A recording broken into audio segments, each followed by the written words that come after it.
Hi there, I'm Jake and I work for Ellis. Ellis is a micro hydropower company which has developed a micro hydropower system called WaterWeco. It's small, powerful, scalable technology that can be installed in a variety of waterways where previous technology couldn't. Today, I have the honor of interviewing Professor Soichi Sasaki from the University of Nagasaki's Graduate School of Engineering. He was crucial to the development of WaterWeco. Professor Sasaki, thank you so much for joining me today. Could you give a short self-introduction? はい、長崎大学の佐々木です。本日はどうぞよろしくお願いいたします。Yoroshiku onegaishimasu. Thank you. Let's dive right into the interview. First, Professor Sasaki, what inspired you to get involved in micro hydropower generation? 北部九州地区の国立大学は、国内におけるターボ機械の研究の一大拠点でした。私はこの流れを受けて、長崎大学でターボ機械の研究開発に携わってきました。ターボ機械とは、例えばポンプのようにモーターの軸動力を流体のエネルギーに変換する非動機と、水車のように流体のエネルギーを発電機の軸出力に変換する原動機に区別されます。2000年代、私は主に企業との共同研究を通して低圧ファンの研究開発に取り組んできました。2011年に発生した福島第一原子力発電所の事故をきっかけに、洋上風力発電に代表される再生可能エネルギーが注目されるようになってきました。2014年に三菱重工の OB の誘いがあって、長崎県内の企業と新方式の水平軸風車の開発に着手しました。この研究プロジェクトでは、実際に長崎県内の企業とともに直径20メートルの羽を試作しました。この時期から私も低圧ファンのような非動機だけでなく、原動機の性能についても本格的に研究するようになりました。So before hydropower, your research was focused on wind power. How did you transition from wind to micro hydropower? 2016年になって長崎県の佐世保市の西日本流体技研という会社から水力発電に関する連携プロジェクトの誘いを受けました。この連携プロジェクトの主体が株式会社エリスでした。研究プロジェクトの課題は小水力発電所の放流水の水力エネルギーを回収することを目的とした高性能な下掛け水車の開発でした。このような経緯でエリス西日本流体技研長崎大学の連携プロジェクトとして新型の下掛け水車の開発に着手をしました。このように北部九州地区におけるターボ機械の研究の歴史に足を踏み入れてから、長崎の地で再生可能エネルギーのための原動機への関心が高まり、さまざまな人との関わりを経てマイクロ水力発電の研究に取り組むようになりました。When evaluating existing micro hydropower generators, what needs for innovation did you identify and how did you address them? 2016年の研究開発当初は、小水力発電所の放流水の水力エネルギーを回収するための下掛け水車を開発していました。この水車は放流水の運動エネルギー、つまり水流の速度エネルギーを羽車によって回収するものでした。しかし、設計条件の水車のサイズと発電所からの放流水の速度では、その発電量は最大でも100ワット未満であり、水流の運動エネルギーだけでは十分な電力を回収することができませんでした。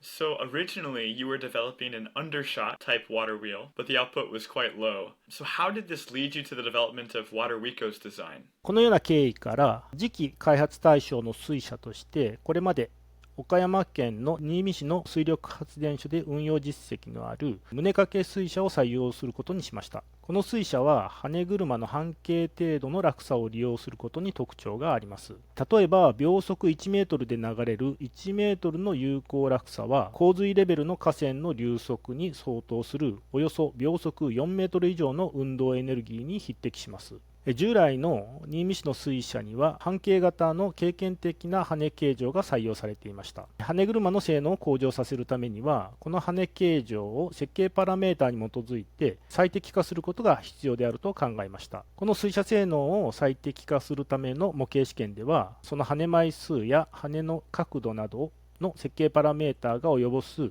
出力への影響を流量を変えながら一つずつ実験しました。Okay, so you shifted to focus on a breastshot design and tested output while changing both the water volume and the number and angle of the blades. What would you say was your most memorable experience during the WaterWeco development process? 高性能な胸掛け水車を開発するために、西日本流体技研の技術協力のもと、実際の水路の形状を忠実に再現し、ポンプで水を循環させながら模型水車の性能を実際に測定しました。流れの数値シミュレーションによる性能解析にも挑戦しましたが、波立つ流れとか気泡流、波しぶきなどの現実的な状態をワークステーションで再現することはできませんでした。このように時間がかかっても一つずつ実験を重ね、水車の出力を実験しながら測定したことが、結果として新型の水車の開発をする上で極めて重要な研究成果の取得につながるということが分かりました。この研究プロセスを踏んだことが胸掛け水車の研究開発で印象に残っています。これらの試験データを蓄積して新しく開発した水車の効率は従来の水車よりも 14% 向上させることができました。In simple terms, what sets WaterWeco apart from other small hydropower generators? 胸掛け水車の研究を開始してからしばらくして、用水路下流側の水位が高くて水車が浸水しているときにその出力が低くなることが課題になってきました。発電事業のために農業用水路の水路を変えることはできませんが、水車の羽車の位置を制御することは可能です。そこで模型水路の流水の状態は変えず、羽車の高さ位置をよどみありとよどみなしの2つの状態で変化させ、それが水車性能に及ぼす影響を調べました。この実験の結果、羽車の下流側が浸水していないよどみなしの状態で運転された水車の出力は、それが浸水したよどみありの出力よりも約 1.5 倍大きくなることが分かりました。この実験結果に基づいて、新見市に設置されている季節の水車の羽車の取り付け高さを変化させると、実際に2018年の寒海期における水車出力を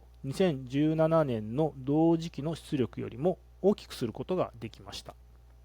Okay, so simply by changing the position of the water wheel, you were able to generate more energy. Could you share more about WaterWeco's technology and what makes it unique? 農業用水路の水位は下流側だけでなく上流側でも変化します。この上流側の水位は水車に流入する流量に相当するものになります。この水車へ流入する流量の制御方法については、羽車を垂直方向へ移動させることと、胸壁と羽車の水平方向の間隔を空けること、これら2つの方法が考えられます。これら上流側の流量が水車性能に及ぼす影響についても模型試験で明らかにしました。水車の効率を高くするために有効な水平方向の羽車位置や胸掛け水車に流入する流量は羽車を垂直方向へ移動させることで制御可能であることを示しました。胸掛け水車の特許技術はこれらの実験結果に基づいて流量に応じて水車効率が最大になるように羽車の上下左右の位置関係を制御し、農業用水路の水位に応じて最高の水車出力を維持することを可能にするものです。What are the ideal installation sites for WaterWeco? And are there other small hydropower generators that can also be used in similar waterways? 開発をした胸掛け水車の定格直径が3メートルなので、この水車に適した設置場所は有効落差およそ1メートル程度の用水路になります。水車の定格流量は寒海期における農業用水路の流量を参考にして毎秒 1.6 立方メートルに設計されています。羽幅は 1.3 メートルに設計されていますけれども、この羽車を回転軸の方向に連結すれば用水路の幅に応じた流量にも対応することが可能です。この図は流量と有効落差および出力に基づいて水車形式を分類したものです。例えば新潟県の南魚沼市に実装された農業用水路の最大流量は毎秒 2.6 立方メートル、有効落差はおよそ1メートルです。この図の水車形式に従えば同じ水路における流れに適した発電機には螺旋水車があります。この螺旋水車を実装する場合には、螺旋状の羽を設置するための傾斜の緩やかな水路や主流のバイパス流路の工事が必要になります。一方、胸掛け水車の場合、農業用水路にそのまま設置することができるため、既存の農業用水路に対する特別な工事は必要ありません。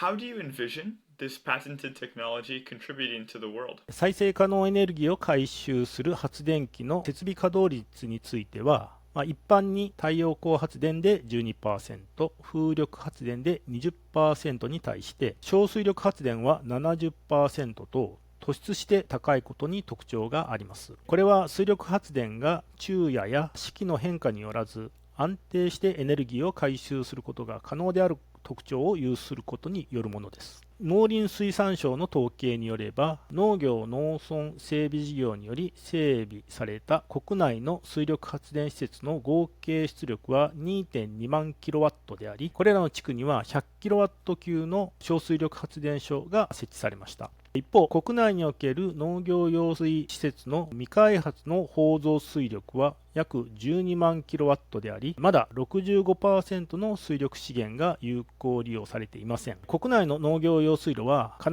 ずしも大規模のものばかりではなく、有効落村の小さな水路が多数あります。このような水路には小水力発電所で利用されるペルトン水車やフランシス水車のような100キロワット級の水車を設置することはできません。新たに開発した棟掛け水車は落差の小さい未利用の水力エネルギーの回収を可能にします。定格運転で回収可能な水力エネルギーは10キロワット未満であるために、このエネルギーをフィット制度で売電するのではなく、農業や陸上養殖で必要となる具体的な負荷に対して直接利用することも検討しています。また今後、特許技術の自動制御技術を開発することができれば、自家消費電力のための水力エネルギーをさらに効率よく回収することも可能になります。Thank you, Sasaki Sensei. And next, how can WaterWeco help address global challenges such as energy shortages and climate change? 国際エネルギー機関 IEA の統計によれば、世界中で技術的に開発可能な年間包蔵水力の合計1万4000テラワットのうち、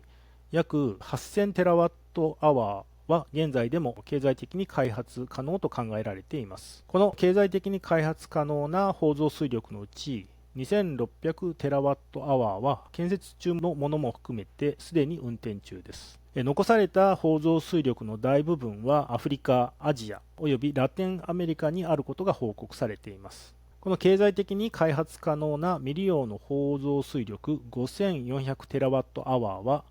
およそ原発6基分の出力に相当します。さらに世界の技術的に開発可能な未利用の包蔵水力1万4000テラワットアワーはおよそ原発16基分のエネルギーが存在することを意味します。これら未利用の包蔵水力を積極的に利用することは CO2 排出削減に貢献し、このエネルギー問題への具体的な取り組みが気候変動の課題解決の一助になると考えています。Sasaki Sensei, thank you so much for sharing about the technology. I really appreciate your time and hope that we can have another interview at some point. ありがとうございます。ありがとうございました。